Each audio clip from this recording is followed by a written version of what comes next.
važiuoja per praeinamą dalį, suprantat, mašinos važinėja. Aš kodėl pastačiau Civiką, kad jie nenuostaistų pravažiuojamą dalį. Vienas dalykas.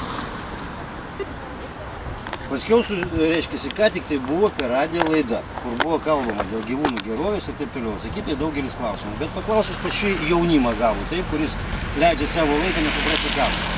Ką jie atstovauja, ką jie čia reikalauja, tai ką jie reikalauja. Pas mus yra palei visus leidimus gauti leidimų.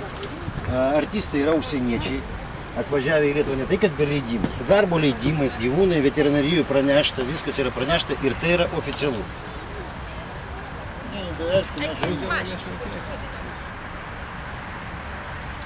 Ko jūs jums davė teisę mane filmuoti kas nors? O kas man nedavė? Jūs ne viešas asmuo esate? O kas man gali žodžiais filmuoti? Kokią progą jūs mane filmuojate? O kokią progą jūs priekabiaujate?